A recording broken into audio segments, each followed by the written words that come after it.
जिस कीड़े तक अगर स्प्रे ही नहीं पहुंचा तो वो कंट्रोल कैसे होगा। तो इस तरीके से वो ना सफेद मक्खी कंट्रोल होगी और आपका सारा का सारा खेत जो है वो ख़राब हो जाएगा। बिस्मिल्लाहिर्रहमानिर्रहीम, अस्सलाम वालेकुम। काशू कपास की फसल जब आपकी 20 से 25 दिन की हो तो आपको चाहिए कि आप छिदराई का अमल करें। अगर आपने प्लांटर से काश्त की हुई है कपास की फसल तब भी आप छिदराई करेंगे, यानी फालतू पौधों को निकाल देंगे। और अगर आपने चोबे के ज़रिए काश्त की हुई है तब भी आप फालतू पौधों को निकाल देंगे।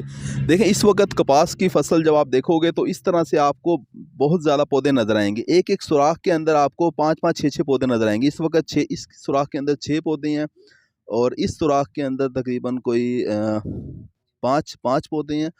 और इसके अंदर जो है वो इसमें भी 4 पौधे हैं और इसके अंदर भी कुछ 7-8 पौधे हैं। तो काशो इनमें से कुछ पौधे बीमार हैं, जिनकी सेहत ख़राब है, जिसके ऊपर कोई थ्रिप्स का हमला हो सकता है या कोई भी वजह है, तो आपको चाहिए कि आप उन कमज़ोर पौधों को निकाल दें। जैसे कि इन कमज़ोर पौधों को आप निकाल दोगे। आपने पौधों का जो दरमियानी फासला रखना है वो आपने 1 फुट रखना है, पौधों का दरमियानी फासला।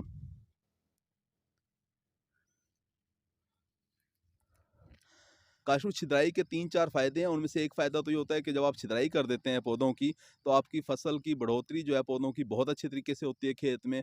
दूसरा फ़ायदा ये होता है कि आप जब खाद देते हैं, जैसे कि हमारे ये काश्तकार भाई जो हैं वो खाद दे रहे होंगे अगले पानी पे, तो खाद सारी की सारी आपके उन पौधों को लगेगी लगेगी जिनसे आपने पैदावार हासिल करनी है। अगर आप इन पौधों को 40-45 दिन तक नहीं निकालते, तो आपकी जो महँगी डीएपी है या यूरिया खाद, आप जो भी खाद लगा रहे हैं, नाइट्रोफॉस वगैरह, वो इन पौधों को लग जाएगी और दूसरे पौधों को कम लगेगी। वो पौधे भी आपके कमज़ोर रह जाएँगे। खासकर भी जिस खेत के अंदर छिदराई होती है, वहाँ से हवा का गुज़र बड़े अच्छे तरीके से होता है।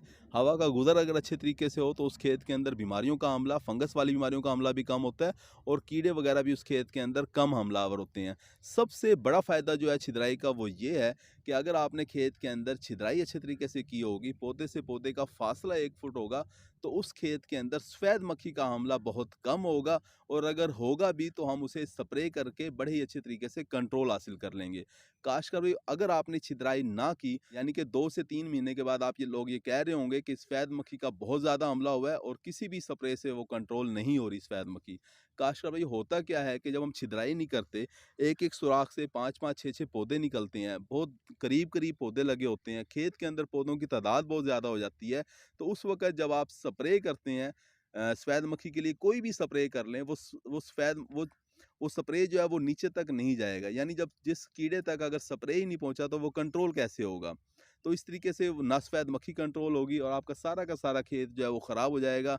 नीचे आपको फसल आपकी काली नज़र आएगी। आप ये कह रहे होंगे कि इसके ऊपर शायद कोई काले तेले वगैरह का हमला हुआ है, जबकि सफ़ेद मक्खी आपके सारे के सारे कपास के खेत को ख़राब कर चुकी होगी। तो काश कभी अगर आप सफ़ेद मक्खी का कंट्रोल हासिल करना चाहते हैं, अगर आप अच्छी पैदावार हासिल करना चाहते हैं, अगर आप ये चाहते हैं कि आपकी खाद जो है वो सिर्फ़ और सिर्फ़ आपके पौधों को लगे, तो आपको चाहिए कि आप छिदराई का अमल वक्त के ऊपर मुकम्मल कर लें।